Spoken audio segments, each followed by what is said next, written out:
Le saludábamos antes. Nuestro invitado hoy es Julio San José, es Managing Director de Álvarez y Marshall. Tiene a sus espaldas una dilatadísima carrera en el ámbito de la ciberseguridad, del mundo financiero, del mundo de la consultoría, en el mundo de la formación. Ha visto desde hace muchos años evolucionar, ¿no?, el concepto de seguridad de la información. Y es la pregunta, ¿verdad?, que siempre le hacemos a los veteranos, ¿no? Oye, ¿cómo ha vivido esa evolución y en qué momento cree que nos encontramos? Porque esto sigue evolucionando. Julio, ¿en qué momento nos encontramos? Si echas la mirada atrás. Si echo la mirada atrás, nos encontramos en un punto de inflexión. Nos encontramos en el punto en que la ciberseguridad pasa del más absoluto seguridad de la información, cualquier nombre que queramos ponerlo, pasa del back office, al final del proceso, al principio del proceso, y a estar en boca de todos. Estamos en el punto de inflexión porque la ciber va a ir a mejor, pero va a ir a peor, simultáneamente. En muy breve va a estar en boca no solo de todos, sino en las manos de todos. Hablabais hace un momento de los dispositivos que tenemos en casa. Evidentemente se han hecho enormes esfuerzos en que los dispositivos que tenemos en casa limpien la ropa fantásticamente, pero nadie ha tenido tanto tiempo, porque son muy nuevos, en hacerlos seguros. Somos, en el mejor de los casos, la industria de la ciber tiene 40, 50 años. Como la industria de los ordenadores, 60, 70. Entonces, estamos hablando de que nos hemos hecho mayores. Si fuésemos un humano, pues estábamos entrando en la pubertad. Estaba complicada, ¿eh? Estaba complicada. La seguridad tiene granos. Por eso he hecho el símil con la pubertad. Entonces tenemos las hormonas disparadas. Cambios de humor. Y luego hemos pasado de nuestros reductos, nuestros búnkers, nuestros castillos, nuestras defensas, solitos ahí, los defensores solitos, los atacantes en grupo, como casi siempre en manada, a un mundo global. Y los defensores no defienden globalmente. El ataque es focal sobre ti, o sobre Pablo, o sobre Mónica, o sobre la radio, pero los atacantes comparten información, viven, trabajan en esto. Yo siempre digo que son tan buenos como nosotros, pero en su sitio. Entonces, digamos que un teenager en inglés. Bueno, yo quería preguntarle, que se presentara Julio y que contara un poco a los oyentes que quizá no te conozcan o que no sean del mundo ciber, un poco tu experiencia y por dónde has pasado, porque yo creo que tenemos una suerte brutal de poder tenerte con nosotros y que nos cuentes esa evolución del mundo ciber. Pues yo entré a trabajar, empecé a trabajar con ordenadores cuando todavía existían las fichas perforadas en la universidad, como no podía ser menos. Ya había teletipos, no nos engañemos, pero alguna cosa así. Y he tenido la gran suerte he sido un privilegiado, y lo digo muy alto. Empezamos allá por los años 80, cuando nadie quería hablar de seguridad, cuando la seguridad era, en cierta manera como ahora, eran terminales con teclado a los que le echábamos la llave cuando nos íbamos. Ahora tenemos thin clients a los que no le echamos la llave, pero los desconectamos porque son virtuales. Ha ocurrido, pues yo creo que una salida, lo que comentaba hace un instante, un movimiento hacia hacernos mayores, hacia la ciberseguridad y hacia formar parte de todos los estamentos de la sociedad. Esto no es un tema de tecnología. Es tecnología, y como tal tecnología es intrínsecamente insegura porque la hacemos humanos, pero no es un tema de tecnología, es un tema de la sociedad. Entonces la ciber, primero, pues son nombres que le vamos poniendo. Yo creo que ciber ahora está bien porque es un mundo en el que hemos pasado de defendernos de cosas que veíamos a cosas que no vemos. A mí me gusta explicarle a la gente que no es ingeniero, que no es muy tequi, ¿qué es la ciber? Pues luchar contra lo que no ves. Es que ni siquiera eres capaz, que me corrija alguien más experto que yo todavía, ni siquiera eres capaz de aseverar de dónde te viene un ataque, porque para eso se diseñó la red donde estamos trabajando, para que el enemigo no supiese y subsistiera, pasara lo que pasara. Es que algunas veces se nos olvidan las raíces con lo que estamos trabajando. Que era, si había un ataque nuclear, siempre quedaría un nodo funcionando. Pues eso es. Y he visto, como decía aquel de la película, he visto cosas que os sorprenderían, pero no, bueno, fuera bromas. He visto cómo ha crecido, cómo ha salido desde dentro de los data centers, ha ido subiendo, y ahora que forma parte de nosotros, y espero que forme parte cada vez más, porque cada vez que digitalizamos algo necesitamos más ciberseguridad. Perdemos la posibilidad de los seres humanos de mirarnos a los ojos, o sea, perdemos la noción y la protección del rebaño que hemos diseñado los seres humanos. Pero en la ciber no, hay un señor que se conecta, tenemos que identificarle, hay un señor que le habla a su coche, el que le pone un nombre, le pone Pablo, le pone Julio, como yo, por ejemplo. No le he puesto a mi coche Julio, ¿sabes? No soy tan presuntuoso. Pero y entonces se ha hecho muy grande en el poco tiempo en el que ha aparecido. Bueno. Uh-huh. Y estamos en ese punto que decías, Julio, en una pseudoadolescencia. Hemos madurado, todavía queda, ¿no? ¿Crees que todavía queda muchísimo recorrido? Sobre todo en la empresa, dirías, porque siempre hablamos de los usuarios y de empresas como dos entes un poco diferenciados, aunque yo creo que están muy imbricados en realidad, ¿no? En los usuarios siempre decimos que falta esa concienciación, y en las empresas, ¿cómo está distinta ese nivel? ¿Va a distintas velocidades? Salvo sectores, yo creo que va un poco en función del nivel de ataque que tiene el sector. Evidentemente la ciberdelincuencia, antes delincuencia organizada, ahora ciberdelincuencia a secas, siempre se va por sectores cuyo beneficio económico sea muy rápido y muy rápido de transportar, etcétera, etcétera. Todos estáis imaginando a qué sector me refiero. Hay sectores donde es mucho más complicado, ¿no? El nivel de madurez va en consonancia con el nivel de la empresa. Yo prefiero pensar que las empresas las formamos seres humanos. Y es una forma que yo tengo de pensar, ¿no? Que la empresa no es un ente, es verdad que es un ente inscrito en un registro social y con una marca, pero la formamos los humanos. Y la madurez de la empresa también es la madurez de los humanos que la formamos. Hay cosas en las que la delincuencia se ha volcado totalmente desde hace muchísimos años.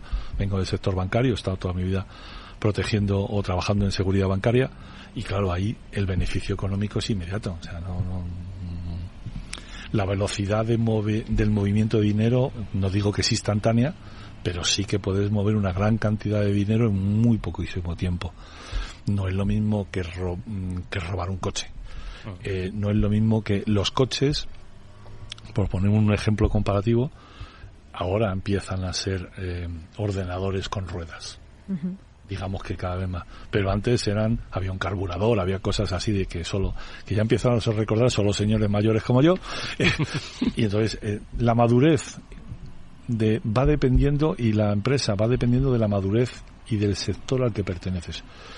Ahí es donde nosotros como adolescentes, la globalidad de la ciber, pues tiene que ir creciendo, porque va a afectar a todos los sectores y cada vez estamos más interconectados. Uh-huh. De todas formas, fíjate, hablabas del rápido crecimiento que ha tenido la ciberseguridad, sin lugar a dudas, ¿no? Al final todo es información, todos son datos y todo está conectado. Y ese cóctel, ¿no?, es el que hace que deba tener la importancia que se merece, ¿no? Debemos implicar no solo a instituciones públicas, instituciones privadas y a la ciudadanía. Sin embargo, me da la sensación, y pongo ahora el ejemplo con la DANA y con la alerta, ¿no?, de Protección Civil, que muchos se han sentido decepcionados por la no equivalencia, es decir, una alerta de tales características que luego al final pues no ha venido el apocalipsis. Y entonces habrá gente que no crea en estas alertas de Protección Civil. Quizás hay mucha gente esperando que pase el gran cataclismo derivado de un incidente de ciberseguridad y no acaba de llegar. Siempre son silenciosos, que se tratan de recuperar. Y entonces dicen, estos tienen un programa todos los lunes, pero yo no acabo de ver la gran noticia que afecte a mi vida, ¿no? Como sociedad. Entonces, no sé si eso es un riesgo, ¿no? No lo sé. Vuelvo a decir que en ciberseguridad luchamos contra lo invisible y a lo mejor contra lo que no se sabe. Aquí se aplica muchísimo el tema del iceberg. O sea, se llegan a ser públicos los incidentes y el número de ataques que se transmiten. Yo casi prefiero, respondiendo en modo personal, yo casi prefiero no escuchar una alerta de nivel 1 por un ciberataque. Y creo que los que estamos aquí preferiríamos no escuchar una alerta de uno por un ciberataque, porque si cerramos un momento los ojos, es que no hay nada que no esté conectado desde que nos levantamos por la mañana. Es que ya la cama, hay algunos somieres que están conectados y te detectan el sueño, etcétera. Yo es que casi prefiero no pensarlo, ¿eh? Yo creo que también, o sea, me va a contradecir un poquito ya Eduardo, han pasado cosas, digamos, sustitos digitales hemos tenido como WannaCry en el 17 y demás. Lo que pasa es que la memoria es frágil y también queremos tener la memoria frágil, yo creo. Por aquí un poco yo también quería aprovechar y preguntarle a Julio precisamente, ¿en las organizaciones se entiende la necesidad de la ciberseguridad? O sea, ¿este adolescente que está hablando con personas mayores de negocio, se entienden? Sí y no. A ver, sí, porque es una cosa que está en el día a día, que habla todo el mundo en todos los niveles, desde parece casi WhatsApp, no puedes vivir sin ella, y no porque todavía utilizamos, cada uno de los lados utilizamos una jerga distinta. Y nadie ha encontrado todavía, yo creo que no, una piedra roseta que nos convierta del griego antiguo al egipcio y del egipcio al latín, ¿no? Ambos extremos tienen que unirse cada vez más. Uno, abandonar temas de tecnología, otro, abandonar temas de negocio y juntar y ver que en el mundo digital sin ciberseguridad no puedes hacer negocios. Quizás podríamos hablar de la canción de Amaral, que a mí siempre me gusta mentar, ¿no? Es? Lo de Sin Perdonadme, no voy a cantar porque ya hemos tenido la banda, no voy a cantar, pero lo de Sin ti no soy nada, ¿no? Entonces es una componente intrínseca de la digitalización, o sea, es que cualquier cosa que tú vayas a hacer en un entorno digital, lo primero que hace es identificarse, autenticarse o validarse. Es que es lo primero que hace. Entonces, creo que los negocios, por otro lado, todavía muchos de ellos creen, siguen pensando que el tema de ciber es una cosa de los señores de tecnología. Y yo no lo comparto. Eso sí que no lo comparto. Eso es muy interesante, lo que ha dicho Julio, que está todavía en el área de tecnología, ¿no? Y que es, oye, llámalos a ver qué es lo que ha pasado, ¿no? Como si estuviesen en las cavernas, salen a arreglarte las cosas y tal. Estoy muy de acuerdo. Sí, sí, como si no fuese un problema global de toda la empresa, ¿no? Y es un problema también quizás, Julio, de comunicación, ¿no? De quizás no se entienden unos con otros, como decías, no tenemos esa piedra roseta, pero sí que hay maneras y hay fórmulas de que el equipo directivo, por poner un ejemplo, entienda esto, hablándole en un lenguaje que ellos entiendan, riesgo, negocio, rentabilidad. Fíjate, o sea, hoy el negocio se ha dado cuenta de que se incorpora el lenguaje de la sostenibilidad, del compromiso, de lo verde, y lo han interiorizado, ¿eh? Y te encuentras ya, bueno, pues prendas de ropa veganas, que dicen, claro. ¿no? Sí, como lo han interiorizado, ¿no? Y prendas de ropa, los wearables, prendas de ropa permanentemente conectables que te van a... que podríamos hablar mucho más largo y tendido sobre algún impacto en la privacidad que tienen, etcétera, pero también el negocio ha interiorizado que toda innovación tiene que ver con una innovación también y con un mayor nivel de protección, ¿no? Yo creo que hay sectores como el bancario que se dieron cuenta de que cada vez que digitalizaban algo, cada vez que se aislaban más del contacto físico con el cliente lo que le exigía eran dos cosas: que fuese más fácil, cosa que no sé si hemos conseguido los que trabajamos en aquel momento en el sector bancario, y dos, que los niveles de seguridad se mantuvieran con respecto a lo que se mantenía en una situación one-to-one o uno-a-uno. O sea, lo segundo se ha conseguido, pero no en todos los sectores. En todos los sectores cada vez hay que avanzar más en que el sector vea la sostenibilidad, por supuesto, pero la sostenibilidad como la seguridad desde diseño, porque si construyes algo que genera un montón de dióxido de carbono y luego tienes que meter contramedidas, pues lo que ocurre en el mundo de la ciber, que Pablo conoce muy bien, una vez que has construido algo muy grande, corregirlo o cambiarlo o hacer que se comporte de manera segura es carísimo. Y yo creo que ese es uno de los componentes que todavía queda por ahí en la cabeza de alguien, que la ciber es cara, y no es cara, es mucho más cara no tenerla. Gran mensaje ese. Sin duda alguna. Sí, ese mensaje muchas veces yo creo que no cala en la gente que toma las decisiones, y es muy muy importante. Y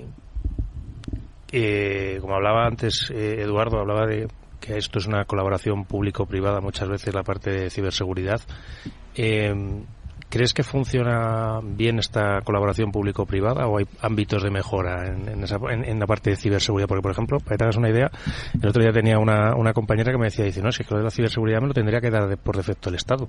Y además tendría que dar ya todo hecho. Digo, pues hombre, creo que estamos muy diferentes. Digo, tú cuando pones un bar no te ponen un policía para que no te pase nada. Creo que necesita mejorar. Era aquella nota, ¿no?, que uno se quedaba... Yo soy de la época de los números, entonces, cuando te quedabas en el 5 justito o en el 4,9, digamos que hay mucho camino de mejora en la colaboración público-privada por ambos extremos, ¿eh? O sea, tanto los órganos públicos o los organismos públicos deben acercarse a las empresas privadas y las empresas privadas deben acercarse, porque en algún sector la empresa privada tiene un nivel de seguridad superior y quizás la administración pues podría aprender de eso, pero desde luego necesita mejorar enormemente.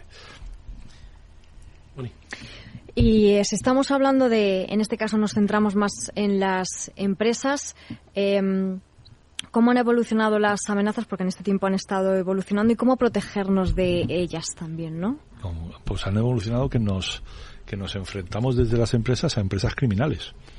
Entonces, nos hemos enfrentado, hemos pasado las amenazas de los señores estos que todos tenemos en la cabeza, que inclusive el cine nos ha transmitido muchísimas veces, que esos señores no son delincuentes, esos señores son gente que quiere saber cómo funcionan las cosas, a enfrentarnos al crimen organizado. Yo no soy un experto policial, ni mucho menos, pero me gusta muchísimo la definición que hacen nuestros fuerzas y cuerpos de seguridad de Estado cuando lo llaman crimen organizado. Las amenazas y el gran cambio ha sido que nos enfrentamos a amenazas globales. Hace nada para amenazar a Capital Radio, voy a poner el ejemplo, yo tenía que saber dónde está Capital Radio. Uh-huh. Tenía que venir, hacer un reconocimiento previo, mirar, ver si hay portero o no había portero. Esto hace nada, porque éramos analógicos. Uh-huh. Podías hacer algo en el mundo analógico, no digo que no hubiese hacking o hackeo o delincuencia, pero era mucho más complicado. Es que ahora desde cualquier parte del planeta, a cualquier hora del día, y cualquier persona que lea o que se descargue un vídeo, y no digo la marca comercial, te descargas un vídeo y te hace un learning. Digamos que nos enfrentamos a amenazas globales por compañías globales que se dedican a esto y que inclusive tienen pues sus propias recursos. Dicen los expertos en ese ámbito que tienen más recursos que la empresa tradicional. Y bueno, pues recordemos algún gran narcotraficante que tenía un gigantesco data center con sus informáticos para gestionar su negocio. Una última pregunta te formulo, Julio. Hablabas antes de la pubertad, ¿no?, de ese adolescente, ¿no?, en el que se encuentra el estado de la ciberseguridad.